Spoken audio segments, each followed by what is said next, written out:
dramatically limit their supervision of students. We reviewed the NSTU directives carefully, consulted with staff from all school boards, and can only conclude that the safety risks for our students posed by the NSTU's recommended course of action must be mitigated. We also believe the actions would be in violation of the Education Act. We only arrived at these conclusions after consulting all school boards, seeking advice from internal and external legal counsel, and carefully reviewing the obligations of teachers, principals, and other union members under the Education Act. It is important to understand that the provisions of the Education Act take precedence over collective bargaining and contractual rights. This is very clear in the Act. The Act states that schools should be a safe and productive learning environment for students. It is also clear that principals and teachers have a legal obligation to make it so. The legal duty to help keep students safe is unconditional. It does not start 20 minutes before school starts, or take a break for lunch, or lapse 20 minutes after classes at the end of the day. This obligation to look after children and try to keep them safe is also at the very core of the NSTU's Code of Ethics. Under the teacher's own ethical guidelines, members should, and I would quote, assume responsibility for the safety and welfare of pupils, especially under conditions of emergency, end of quote. We believe that most teachers, under normal conditions, do adhere to those guidelines. It is clear, however, after communicating with school board officials across the province, that the job actions proposed by the NSTU could indeed put our students in an unsafe environment.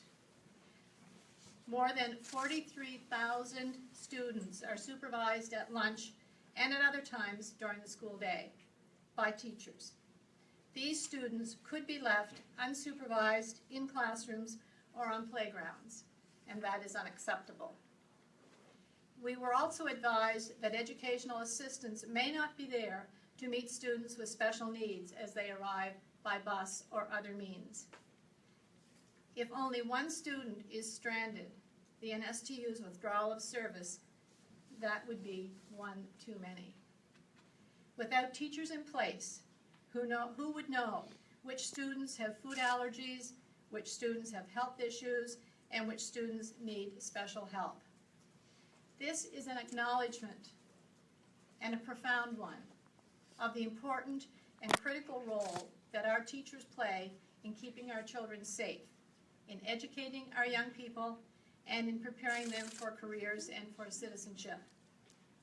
Teachers play such an important role that we cannot safely keep the schools open without teachers keeping that commitment to their students.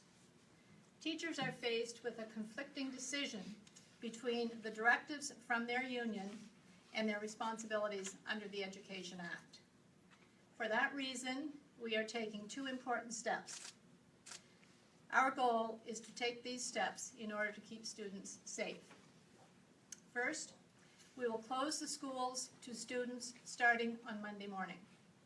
Teachers and other staff will be expected to show up for work. And we must be very clear, we are not locking the union out. Secondly, we will introduce legislation that will get students back into school as quickly as possible. The Teachers Professional Agreement Act will adopt the tentative agreement reached by the union and the government on September 2nd, 2016, as an NSTU contract extending until the end of July 2019. The safety of our students is paramount in all of this. We are confident that we are taking the right steps to ensure our schools continue to operate as safe and productive places for learning. Thank you. That concludes the formal portion of this morning's availability. We'll now take questions from members of the media here in the room first, and then we'll go to the phone lines. Monica, Minister, go I'm ahead. just wondering if you can explain how this contract stops work to rule. Teachers can still work to a contract, so if the contract doesn't obligate them to work more than 20 minutes before or after school, how does that change anything? Work rule activities are considered strike activities, so if the teachers' union is in a legal strike position, they're entitled to work to rule activities. If they are not in a legal strike position, work to rule activities would be considered illegal strike activity. And with the passing of the bill, they will not be in a legal strike position. After the passage of the bill, will they be able to withdraw some of their services? For instance, how can you legislate that they volunteer to coach a sports team? Voluntary activities are up to individual teachers, and they are not covered by the collective agreement. Right. So Right. the work to rule will, your legislation will outlaw some of the work to rule withdrawal of services, but not all. They wouldn't impose a requirement for teachers to carry out voluntary duties. They do that on their own. But isn't arriving 20 minutes before school a voluntary duty? And isn't lunch supervision a voluntary duty? If the contract does not stipulate that they need to be there prior to 20 minutes before, isn't that them volunteering their time? I would point you to the duties of teachers under the Education Act and the requirements that student safety is paramount at all times, that they're there, including when they arrive, when they leave, and while they're at school, including lunchtime. And Minister, what's your message to parents who now have to find childcare as of Monday and have no clue how long that will last? Thank you. We certainly have been hearing from parents who are concerned and asking the question, is it safe for my child to go to school? Not knowing for sure what supervision will be provided at the school. So what we're saying to parents is we recognize that this will be an inconvenience in the short term, but we believe that the responsibility to ensure that their students are safe is a priority, and we will err on the side of that. Minister Casey, as you know, students have walked out of school yesterday by the thousands in support of their teachers. Now, what I'd like to ask you is what measures will the government be taking to minimise disruption to graduation exams and end-of-year exams for final year students, because they are quite worried that this will impact their education and chances of applying to university? With the passage of the legislation and with the new contract for teachers, there will be no interruption in the examination periods or any of the normal expected programs that teachers deliver. Have you been advised how long it should take the government to pass the legislation? That will be a decision to be made in the legislature, but we will be introducing it on Monday. So Do it you expect usually, you'll be sitting around the clock once you get past first reading? We have made a commitment that we want students back in classes and we want teachers there with them, and we know teachers want to be there with them. So we will do whatever we can to move that through the legislature. Minister, what's your message to teachers about this decision? I think that teachers will recognize, and some have suggested that they are in a difficult position because they are conflicted between their commitment to the Act and their commitment to the contract.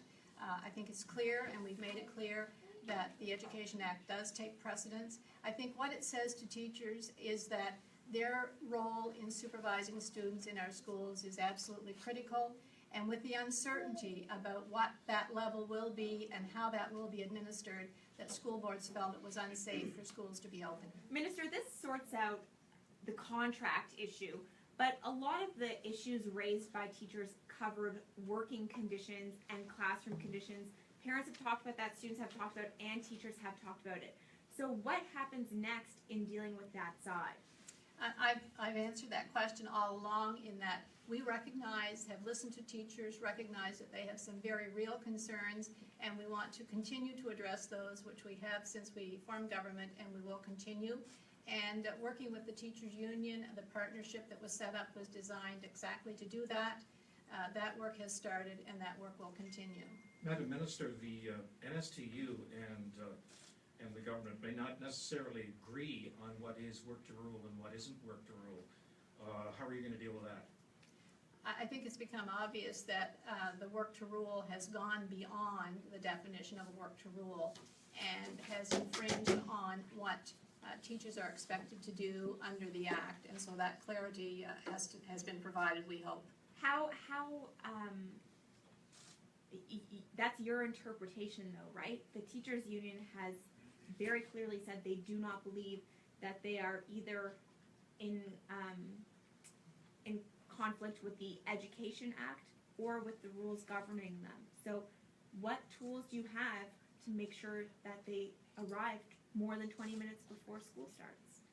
I again would refer to the obligations and the responsibilities that teachers have under the Act, which is for supervision of students. And this is clearly about the supervision of students and ensuring the safety of students while they are on the school grounds. It seems very heavy-handed. Why is this what is needed? It's unfortunate that this is what is needed, but it is fortunate that we are able to do it at this point in time to protect students and to keep them safe. And that is exactly what is driving the decisions that we're making. The Halifax School Board, for example, said that they had already figured out bus arrival times and they had figured out lunch supervision. So how many students, how many schools did you determine would not have had proper safety coverage? We have been in communication with school boards, all school boards across the province on a regular basis, asking them how they can mitigate, how they can ensure safety. I'm going to ask our superintendent here, who was one of 8 superintendents, who indicated to us very clearly that they were not able to guarantee that students in their schools would be safe. Do you want to just speak to that, please? Thank you, Minister. In the Strait Regional School Board in particular, all student supervision is done by teachers and administrators who are members of the NSTU. And if these teachers and administrators chose to adhere to the direction of the NSTU, we would not be able to provide for the safe and security of the students while in our care during the day. So we're going to go to the phone lines now. Do any of you on the phone lines who are members of the media have any questions for the Minister, Rowley, or the Superintendent from the Strait Board?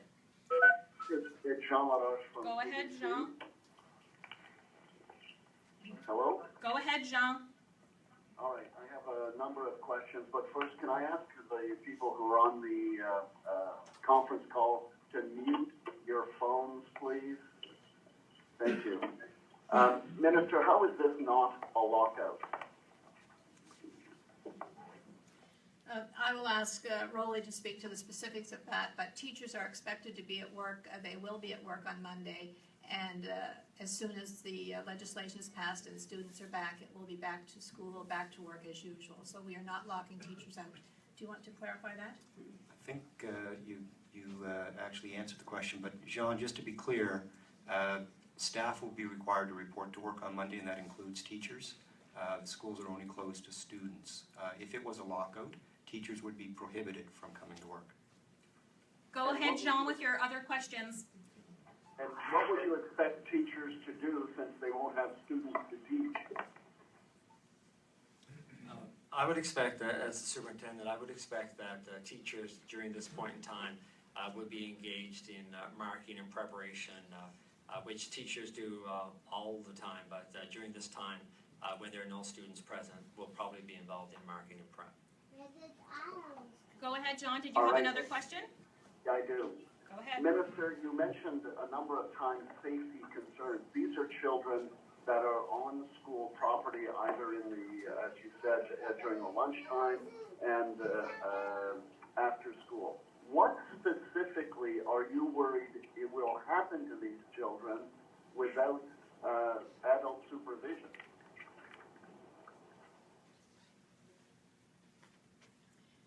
Thank you for the question. I really don't want us to speculate, because when you speculate, it's not a nice picture.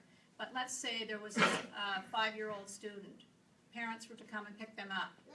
Parents weren't there within the 20 minutes. The student is left alone on the playground. That's unacceptable, and we're not prepared to have students put at risk in that way. And finally, in terms of your bill that you plan to bring in on Monday, what specifically will you be outlining in that bill? John, it's Rowley. I'll answer that question. The legislation will essentially take the expired collective agreement that expired July 31st, 2015, apply the terms of the tentative agreement reached September 2nd of this year, and with the passage, there will be a new collective agreement in place when the bill is in effect. So when is the legal strike action over? Like, is the legal job action ending when the legislation is proclaimed? When the legislation is proclaimed, a new teachers' professional agreement will be in effect, and under the provisions of the Teachers Collective Bargaining Act, strike activity is not permitted when there is a collective agreement in place. So we'll go back to the phone lines and take 2 more questions from the phone lines. Do any of you on the phone have any questions for either Minister Casey, Rowley, or the superintendent? Frank Campbell here. Go ahead, Frank. Does not a collective agreement require agreement from both sides? There are 2 ways a collective agreement can be put in place. One is if it's negotiated between the 2 parties and executed by signature, or if it's imposed, and it could be imposed by legislation or by arbitration. And arbitration awards would automatically impose an agreement that hasn't necessarily been agreed to by the parties. But it's been agreed to go to arbitration. Do we have any other questions from the phone lines? Yes. Go ahead. Yes, if you're saying the teachers required to stop their mandated time, are you not a teachers minister that they're concerned they are required to perform actions beyond which they have to be compensated? Can you identify yourself? It's very hard to hear your question. Yes, it's Andrew Brooks with the Victoria Standard in Cape Breton. Go ahead, Andrew. My question was, Minister, if you're stating that teachers are required to be present outside their current mandated reporting time, are you not admitting to the teachers' concerns that they are being required to perform actions beyond which they are being currently compensated?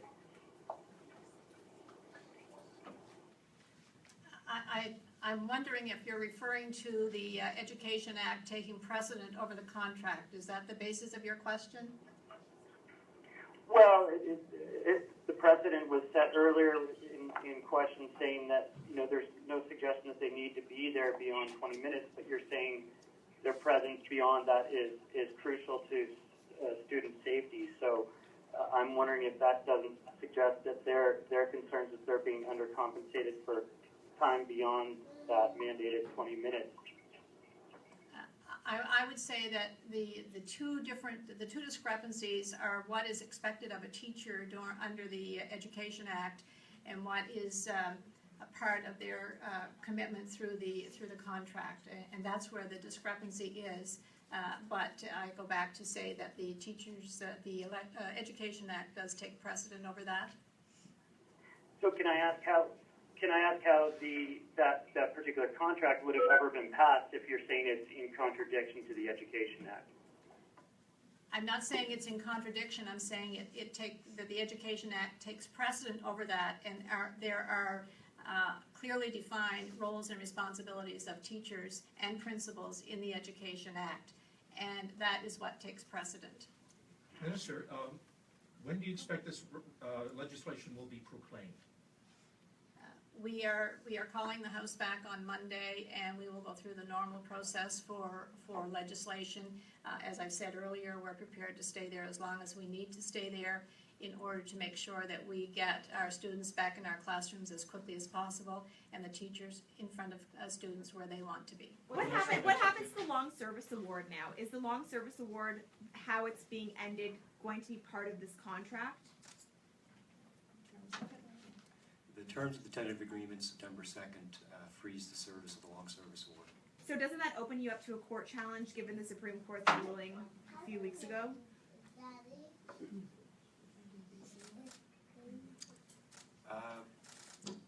Certainly we've done our diligence in assuring ourselves that this legislation will withstand a challenge. We'll take one last question and that's it. And what is the explanation for how this legislation will withstand a challenge if you're removing a contract clause? It's not removing a contract clause, it's modifying the existing based on the agreement that was reached between the parties September 2nd, 2016. And that concludes today's availability. Thank you for coming.